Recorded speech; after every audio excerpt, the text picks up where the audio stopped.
Hoy vamos a retomar la serie que hemos venido estudiando sobre el libro de los jueces.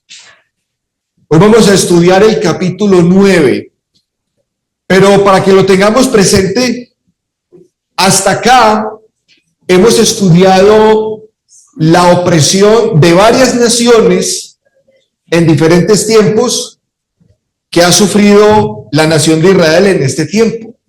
Fueron aproximadamente unos 500 años de opresión en donde hemos visto que el ciclo se repite una y otra vez. El pueblo de Israel está fiel por un tiempo, 20 años, 10 años, 40 años, que ha sido lo máximo, pero después el pueblo de Israel se olvida de la misericordia del Señor, del bien que Dios les ha hecho. Viene una nación pagana, los oprime, y en ese gemir, Dios levanta un líder y los liberta y les da descanso. Y eso se ha repetido desde el capítulo 1 hasta el capítulo 8. La última opresión fue la opresión madianita y el líder fue Gedeón, que les dio una gran libertad, que les dio un descanso. Pero si ustedes notan, en el capítulo 8 salta al capítulo 10 donde se retoma nuevamente el ciclo, pero en el capítulo 9, o sea, el capítulo 9 es diferente. Mire, usted por ejemplo ve aquí el 8, terminamos en el 8 y el 9 no hay una opresión. En el 10 sí hay una opresión madianita y el libertador fue Tola. Entre el 8 y el 10, hermanos, pasó algo. Ahorita lo vamos a ver. No fue una opresión. Ocurrió algo diferente a lo que ya veníamos nosotros acostumbrados a estudiar en el libro de los jueces. Y vamos a estudiar el capítulo 9 y el título de la lección es Alguien las pagará. Alguien tiene que pagar la injusticia.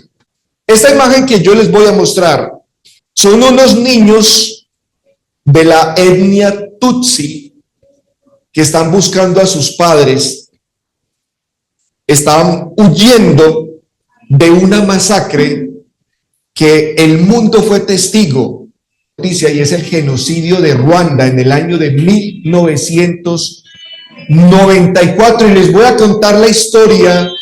Habían dos etnias que se llaman los Hutu y los Tutsi. Pero fueron 100 días, hermanos, miren, 100 días de matanzas entre Tutsis y Hutus, que dejaron unos 800,000 muertos, entre el 20% y el 40% de su población. ¿Cómo llegaron a matarse entre ellos los Tutsis y los Hutus sabiendo que eran vecinos? Resulta que uno de sus líderes, presidente, fue muerto en un atentado. Y los Hutus culparon a los Tutsis sin evidencia de que esto haya sido así. Entonces los Hutus empezaron a matar a los Tutsis, pero de una manera impresionante, descarnada y violenta. 3 meses de masacres, día y noche. Esto fue una barbarie y el mundo permaneció manicruzado sin hacer absolutamente nada. La ONU sabía perfecto que estas dos etnias se estaban matando entre ellos y no hizo absolutamente nada. Fue después de 3 meses que uno diga, cuando ya para qué, fue que empezaron a intervenir. 800 muertos. Aquí vemos a una mujer Tutsi desplomada viendo semejante injusticia. Las escenas nos impresionan. Por ejemplo, aquí vemos a los Tutsi, algunos de ellos huyendo, y tener que ver a sus amigos, a sus familiares muertos. Toda esta gente que usted ve aquí murió aplastada. Los mataron y les pasaron los carros por encima una y otra vez.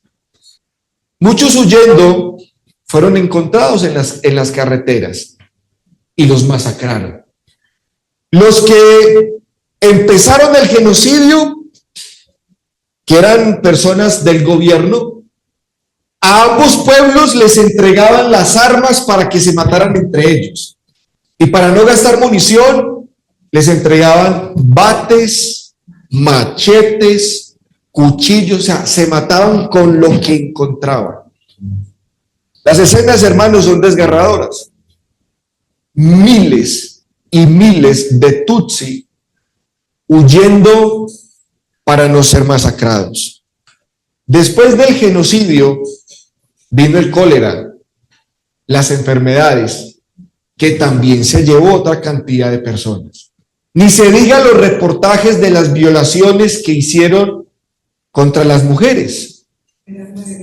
Era impresionante, hermanos. Es desgarrador, ¿verdad? Como estas dos etnias se mataron. Aquí vemos a un soldado Hutu con un bate lleno de puntillas en un control de migratorio, dispuesto a matar a uno de sus vecinos. Un niño Hutu que también fue involucrado o que también participó en el genocidio. Esta gente estaba hambrienta de sangre por matar a los que una vez se consideraron sus vecinos, los Tutsi. Las marcas de la violencia, algunos pudieron salir vivos, pero quedó en su cuerpo la marca de la barbarie y de la violencia con que los Hutus los estaban acabando.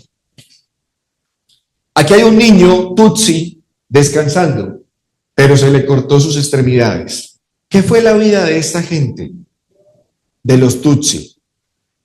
La gran pregunta, hermanos, que nosotros nos podemos hacer, o más bien la expresión que debe saltar a nuestro corazón, es que ¿alguien les pagará?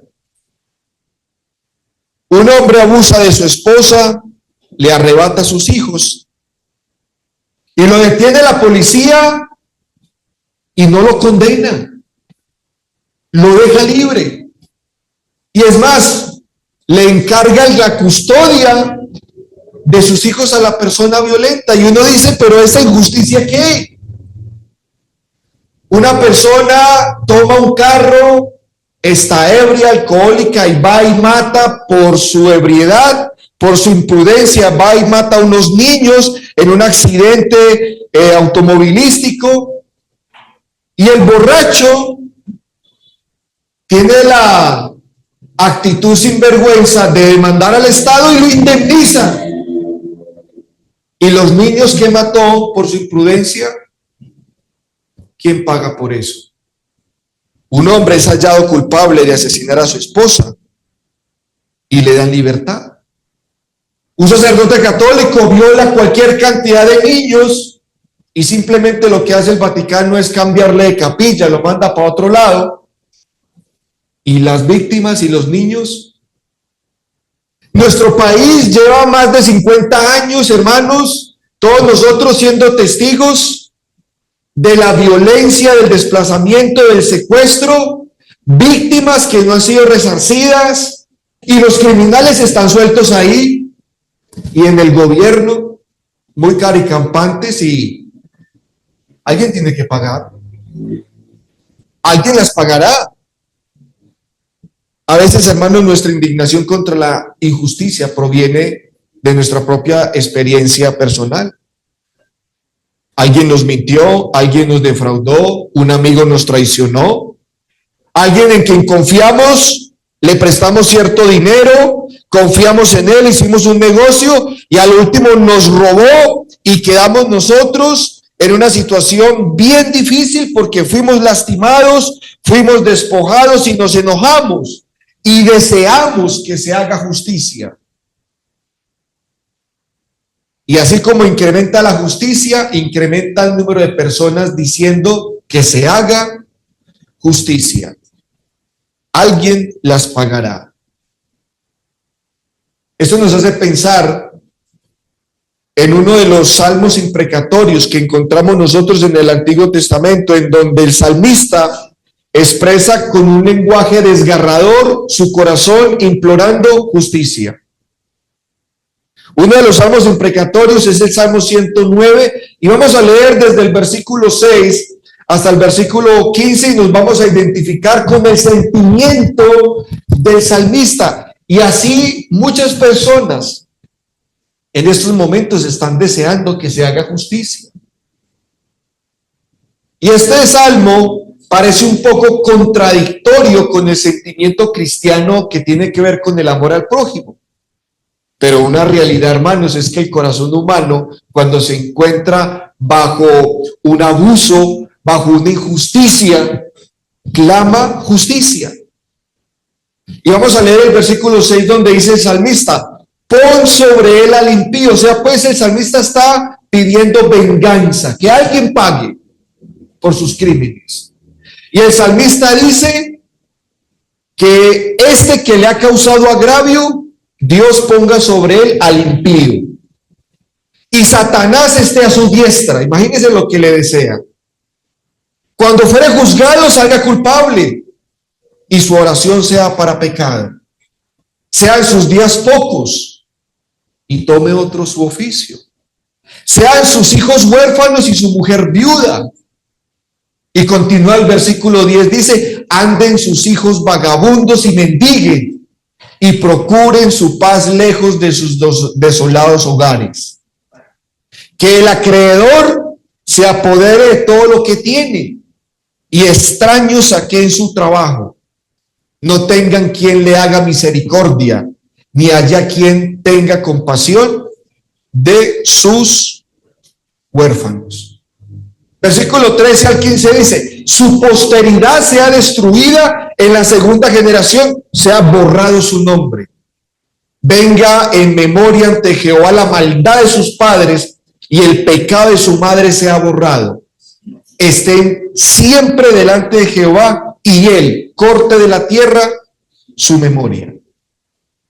Y este sentimiento, vuelvo y repito, está en el corazón de muchas personas que han sido maltratadas y que han sido violentas con ellas y que han sufrido las injusticias de esta vida.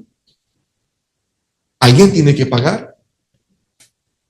Esto nos recuerda también un texto de Apocalipsis. Juan tiene una visión que Dios le permite contemplar, y es que allá en el cielo Juan ve las almas de los cristianos que el imperio romano había destruido. ¿Y qué dicen estas almas? Dice Juan capítulo 6 versículo 10, y clamaban a gran voz diciendo, ¿hasta cuándo, Señor, santo y verdadero, no juzgas y vengas nuestra sangre en los que moran en la tierra? Martirizados estos cristianos. No habían hecho nada malo. Lo malo era ser cristiano. Y por ser cristiano y por proclamar la fe en Jesucristo, el imperio romano y también los judíos al principio los persiguieron y los acabaron. Les quitaron sus enseres, les quitaron sus trabajos, los encarcelaron, mataron a sus esposos, a los niños. Y estas almas estaban clamando justicia. Estaban diciendo, Señor, alguien tiene que pagar. Con esta introducción, hermanos, y perdone que me demore, vamos entonces a estudiar Jueces capítulo 9. Y vamos a retomar entonces un poco el hilo de la lección pasada. Y es que en el capítulo 8 terminamos nosotros con Gedeón. Y recordemos que Gedeón, en el capítulo 8, en el versículo 23, Gedeón no quería ser rey. Él simplemente cumplió una misión con Dios. En el versículo 23 dice, Gedeón le respondió al pueblo que quería hacerle rey, dice, no, yo no quiero ser rey sobre ustedes. Y ahí termina la historia. Pero lo particular con Gedeón era que él no quería ser rey, pero sí vivió como rey porque procreó como rey. Gedeón tuvo muchas mujeres, esposas, y con ellas tuvo 70 hijos. O sea que parecía vivir como un rey. Pero entre todas las esposas que tuvo, la Biblia nos dice en el capítulo 8 que él tenía una concubina. Y la concubina no era israelita. Y con esa concubina, Gedeón tuvo un hijo que se llamaba Abimelec. Y Abimelec es un nombre compuesto de dos palabras. Abi significa padre y Melec significa rey. Y nos preguntamos, si Gedeón no quería ser rey, ¿por qué la concubina, el hijo de Gedeón, le puso a su hijo Abimelec? Quizás la concubina pensaba que Gedeón seguía siendo rey, que su hijo iba a ser algún día rey, o quizás se lo colocó por algún significado espiritual. Bueno, sea como sea, no sabemos la razón por qué la concubina o Gedeón le puso a su hijo Abimelec. Ahora, una concubina era una esposa, a ver, digámoslo en segundo grado. Una concubina no tenía los mismos derechos que tenía una esposa. Pero Gedeón, como tuvo muchas mujeres, pues tuvo esta concubina y tuvo entonces a este muchacho, que se llama como Abimelec. Y aquí la historia se desarrolla con Abimelec. Cuando Abimelec creció, él creció con un hambre de poder, de ser rey, porque en el tiempo de Israel no había rey. Estaba en el tiempo de los jueces. Dios era el rey, pero este muchacho quería ser rey. ¿Qué hizo Abimelec?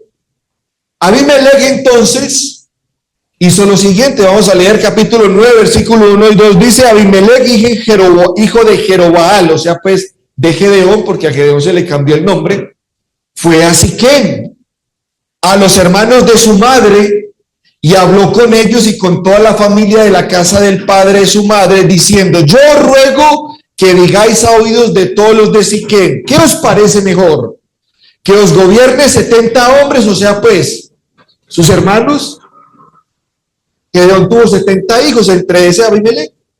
Y Abimelec entonces les dice a los de Siquem, bueno, es mejor que gobiernen 70 o que gobierne un solo hombre. Acordaos de que yo soy hueso vuestro y carne vuestra. Abimelec, con estas palabras, él quería ser rey. Y lo logró, pero a un precio muy alto. La historia de Jueces capítulo 9 es una historia de masacres, violencia e injusticias. ¿Qué hizo Abimelec, hermanos? Si ustedes han leído la historia. Entonces dice en el versículo 9, y viniendo a la casa de su padre en Ofra, mató a sus hermanos. Imagínense, los hijos de Jerobaal, o sea, pues de Gedeón. ¿Cuántos? 70 varones sobre una misma piedra. Pero quedó Jotán, el hijo menor de Jerobaal, que se escondió. Abimelec mató a sus propios hermanos y fue una masacre. Dejó a mujeres sin esposos, hijos huérfanos. Imagínense entonces el clamor de esta gente porque alguien tiene que pagar eso, por esta injusticia. ¿Y cuántos años gobernó Abimelec? 3 años, en donde la gente quería justicia, pero no llegó la justicia. Los mismos que lo apoyaron porque Abimelec se consiguió un ejército de sicarios, de bandidos, que lo apoyaron para que él se posesionara, que fueron los del pueblo de Siquem, esos mismos se le rebelaron, viendo el autoritarismo que este tipo tenía y lo injusto que era.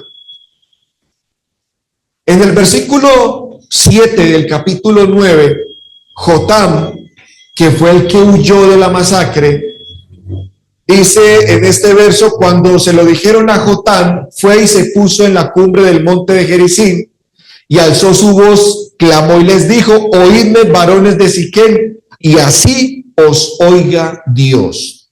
Y Jotam, que era el menor, pronuncia una parábola. Les dice: ¿qué les parece? 3 árboles decidieron hacer rey al olivo. Y van donde el olivo y le dicen que si quiere ser rey sobre ellos. Y el olivo le dice: no, es un cargo muy importante y la verdad yo no quiero llegar a ser rey.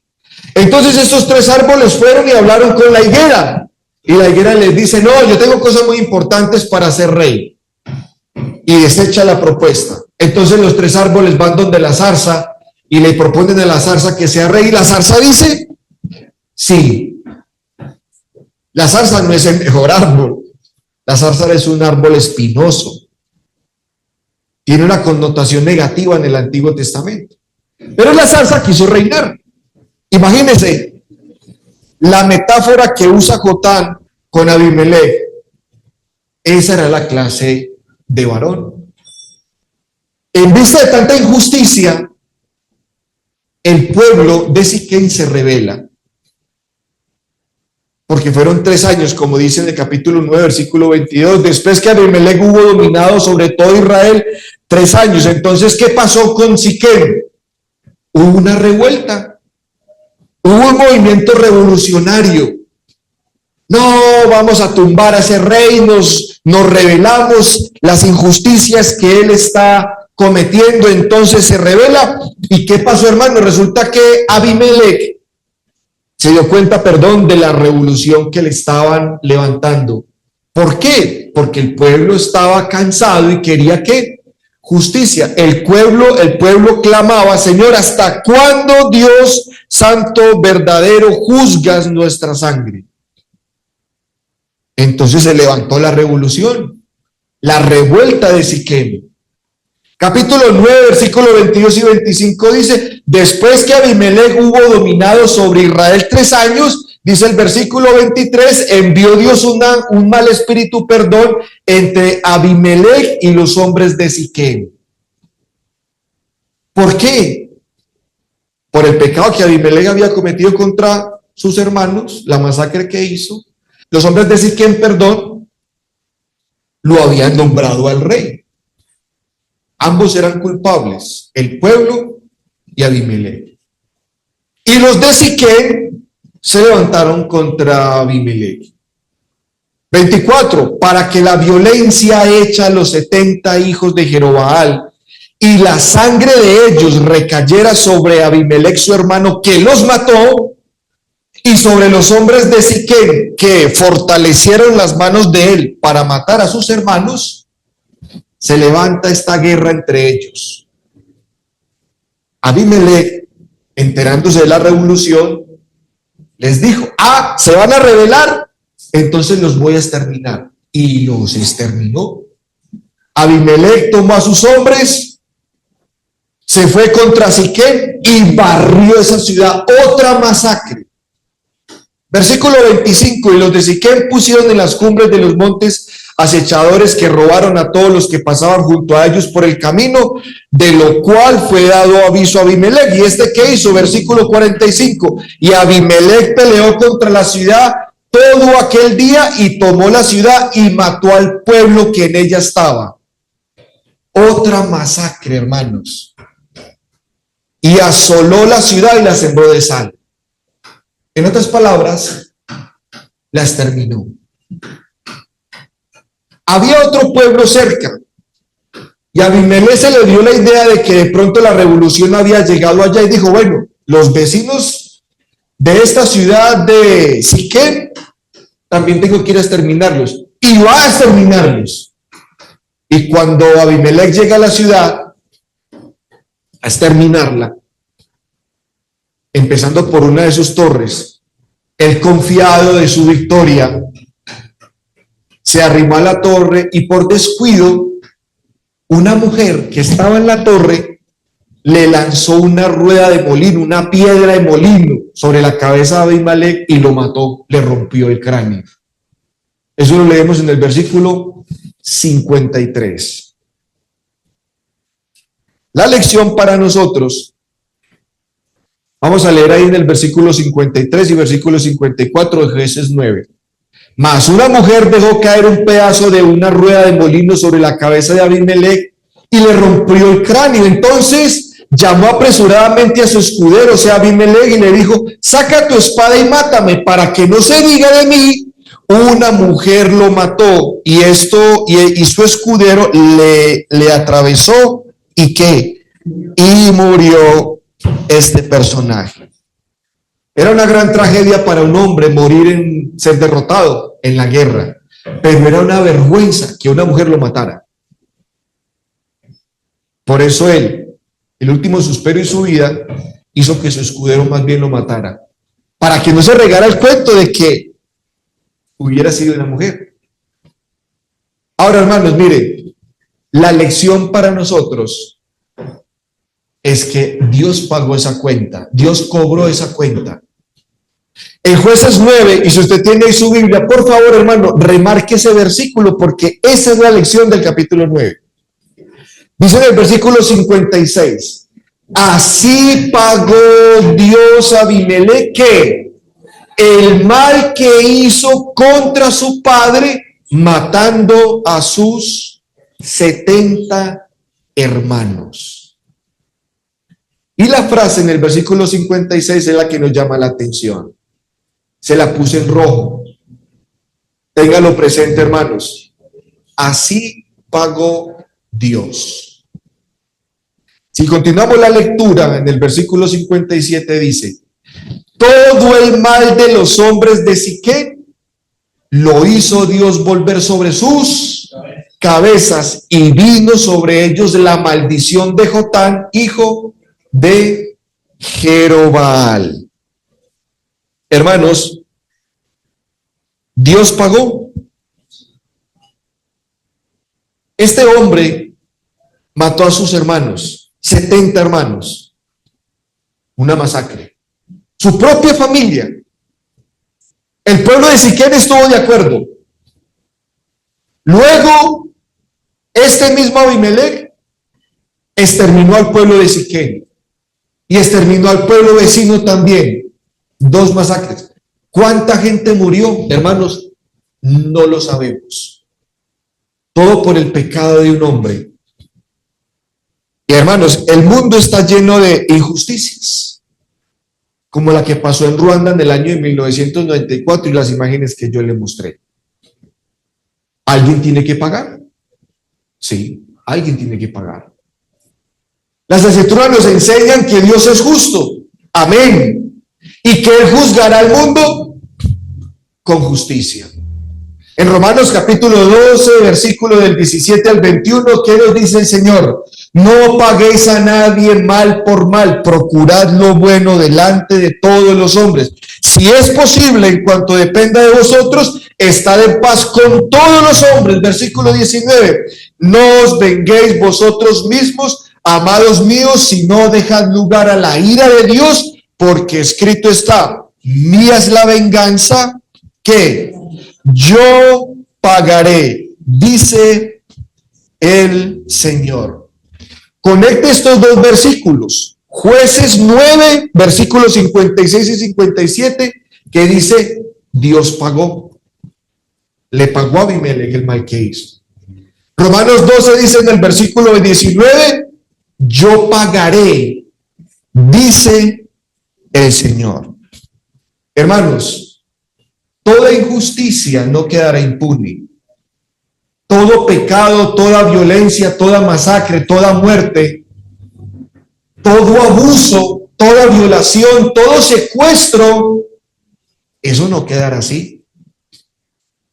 Alguien tiene que pagar. Y el pago, hermanos, lo hace el Señor. Mis hermanos queridos, hay un versículo que nos conmueve y es Mateo 23, versículo 35.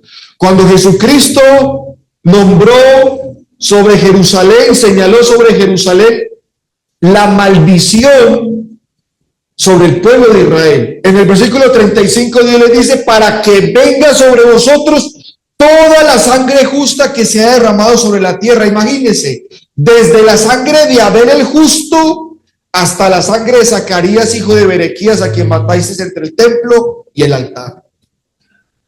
Hermanos, ¿ustedes se puede imaginar semejante cosa, semejante condenación, que Dios le diga al pueblo de Israel, toda la sangre que se ha derramado en el mundo? ¿Y desde dónde? Desde que Caín mató a Abel hasta Zacarías, que lo mataron dentro del templo, se las voy a cobrar a ustedes. Cuando Caín mató a Abel, yo me imagino que Adán y Eva dijeron, ¿alguien pagará? Cuando usted es violado, abusado, ultrajado, ha sido tratado injustamente, usted inmediatamente clama por justicia, usted inmediatamente dice, alguien las pagará. Eso no se puede quedar así. Vivimos en un mundo, hermanos, donde todo el mundo desea justicia. Pero aquí hay una lección. ¿Desea usted justicia? ¿Usted desea justicia? Sí, claro. ¿Deseamos justicia en este país? Hace poquito vi las noticias, una señora que le mataron a una hija por en un hotel, que me encontraron en una maleta. Y la señora decía en las noticias, no, pues yo deseo, la señora toda triste, toda quebrantada, no, yo deseo que se haga ¿qué? Justicia. Pero a veces nosotros deseamos la justicia es cuando los demás han pecado, pero cuando me toca a mí, no. Se lo voy a colocar un ejemplo sencillo. Usted va por la carretera en su auto y usted infringe la ley, usted de pronto se pasó un semáforo o el guarda de tránsito lo paró porque iba a una alta velocidad y lo para. Y usted, cuando ve que el guarda lo para y usted sabe y es consciente de que quebrantó la ley, usted no dice que se haga justicia. Cuando viene el guarda le dice, señor, usted sabe que acaba de cometer una infracción y esa infracción es muy delicada, entonces me voy a ver en la necesidad de ponerle un comparendo. ¿Usted qué hace con el guarda? Usted no dice, sí, yo deseo que se haga justicia. No, porque cuando a usted le toca pagar, usted lo que hace es pedir misericordia. ¿O no es así? Cuando le toca a usted pagar, usted no pide justicia, usted empieza a pedir. Señor guarda, no, venga, ¿cómo vamos a organizar? Sí, lo que pasa es que venía distraído. No, es que vengo de un velorio, hermano, y vengo nublado en mi mente. Usted no sabe por el problema que yo estoy pasando. No. O yo no vi la señal de tránsito. Venga, ¿cómo vamos a organizar? Usted empieza a pedir compasión y empieza a pedir misericordia. Usted no pide justicia. Cuando las injusticias las demás lo hacen, usted sí la pide. Pero cuando a usted le toca pagar, usted no pide justicia, usted pide ¿qué? Misericordia. Pero hermanos, vivimos en un mundo donde se representa interminablemente el ciclo de violencia, venganza y más violencia.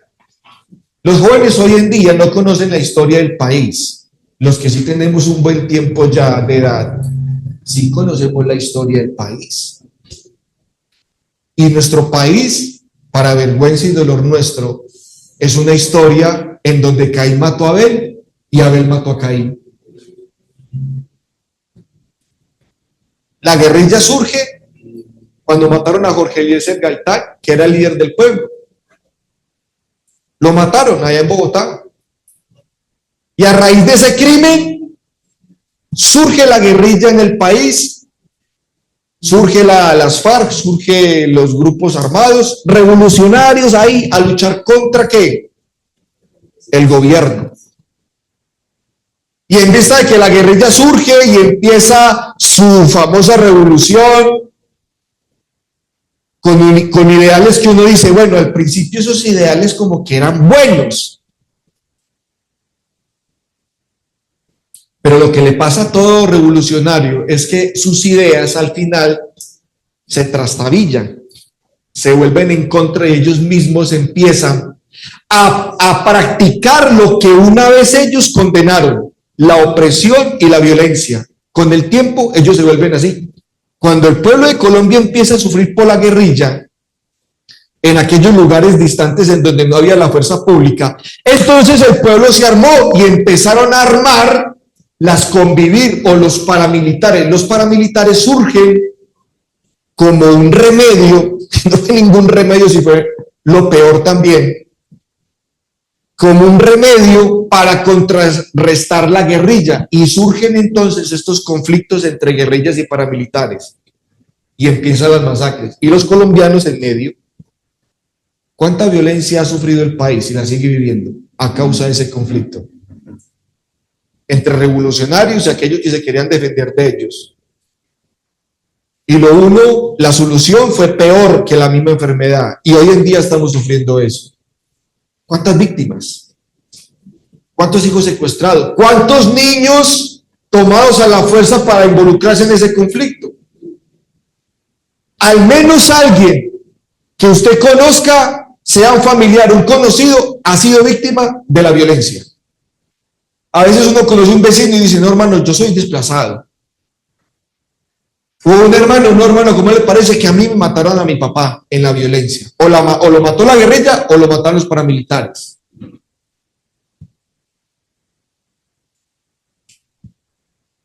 Y lo que hemos vivido es un ciclo de violencia, venganza y más violencia. Pero uno se pregunta, y esta gente hoy en día también, las víctimas que no han sido pagadas ni resarcidas, salen a gritar, hermanos, con sus familiares, diciendo, bueno, ¿y esto qué?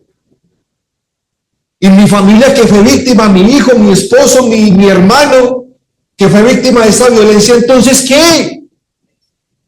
¿Alguien tiene que pagar? Sea que la justicia de Dios se demore o actúe de una manera inmediata, pero hermanos, como decimos, tarde que temprano alguien tiene que pagar. Toda violencia, abuso, secuestro, violación, injusticia no va a quedar impune, aun cuando en nuestro país los delitos, los crímenes, las masacres, la barbarie ha quedado impune.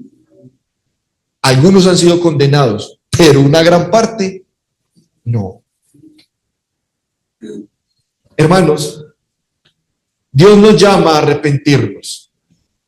Si no nos arrepentimos, Dios se la va a cobrar. No la va a cobrar a nosotros. ¿Por qué? Por nuestros pecados. En Colosenses capítulo 1, versículo 21 y 23 dice, y a vosotros también que erais en otro tiempo extraños y enemigos en vuestra mente, haciendo malas obras, ahora os saqué reconciliado. Hermanos, hay una alternativa para la injusticia. Y es que si no queremos que Dios nos la pague, no la cobre, Dios nos da la oportunidad de ser ¿qué? Reconciliados. ¿En dónde? Versículo 22, en su cuerpo de carne por medio de la muerte para presentaros santo y sin mancha irreprensible delante de él. Todo pecado, toda injusticia, Dios lo va a pagar, hermanos. O vamos a pagar. Porque no hay delito y pecado delante del Señor que quede impune. ¿Cómo podemos nosotros llegar a ser salvos, hermanos? Pues podemos llegar a ser salvos entonces por medio de la salvación en Cristo Jesús. Dice en Colosenses capítulo 2, me equivoqué en la cita, capítulo 2, versículo 12, sepultados con él en el bautismo, en el cual fuisteis también resucitados con él mediante la fe en el poder de Dios que le levantó de los muertos. Hay una oportunidad, hermanos, para ponernos a cuentas con el Señor. Y es arrepentirnos, creer en Jesús, bautizarnos y todos nuestros pecados que serán perdonados. Si no es así, hermanos, entonces alguien las pagará. Volviendo a leer Romanos capítulo 2, versículo 4 al 9. O menospreciar las riquezas de su benignidad, paciencia y longanimidad, ignorando que su benignidad te guía al arrepentimiento? Pero por tu dureza y por tu corazón no arrepentido, mire como dice después de la coma en el versículo 5, atesoras para ti mismo ira para el día de la ira y de la revelación del justo juicio de Dios. Versículo 6, el cual que pagará a cada uno conforme a sus obras. Puede que las obras de muchos hayan quedado impunes, no hayan recibido el pago que Dios realmente da. Pero en el día del juicio final, todos esos delitos, todos esos crímenes, todas esas injusticias, entonces Dios va a cobrar la cuenta. Porque como dice en el versículo 6, que el cual pagará ¿qué? A cada uno conforme a sus obras. ¿Qué le pasó a Abimelech? 3 años de injusticias y de masacres. Y cuando esta mujer lo mató, tirándole esa piedra de molino, ¿cómo termina la escritura? Dios le pagó a Abimelech todo el mal que hizo al matar a sus 70 hermanos. ¿Y qué hizo con el pueblo de Abimelech? Pues Dios también le pagó al pueblo de Siquem lo que había hecho. Sí, hermanos, como dice el versículo 7, vida eterna a los que perseverando en bien hacer buscan gloria y honra y inmortalidad, pero ira y enojo a los que son ¿qué? Contenciosos y no obedecen a la verdad, sino que obedecen a la injusticia, tribulación, angustia sobre todo ser humano al que hace ¿qué? Lo malo, al judío primeramente y también al griego. Puede que los jueces, los magistrados y hasta el mismo presidente no alcancen a hacer justicia en todos los casos atroces del país, pero eso no significa que van a quedar libres de castigo, ¿no? Hermanos, como dice la lección, alguien lo pagará. Toda injusticia, todo pecado va a recibir su justa retribución y castigo. Pero para nosotros, hermanos, hay una oportunidad. Si hemos pecado, Dios nos invita a que nos arrepintamos. Si no nos arrepentimos, entonces en el día del juicio final, alguien las pagará. Y cuando Dios paga, y más en el día del juicio final, hermano, será la condenación eterna. Por eso, cada día que pasa es un día en el que Dios nos invita a ponernos a cuenta con el Señor. Dios los bendiga, hermanos.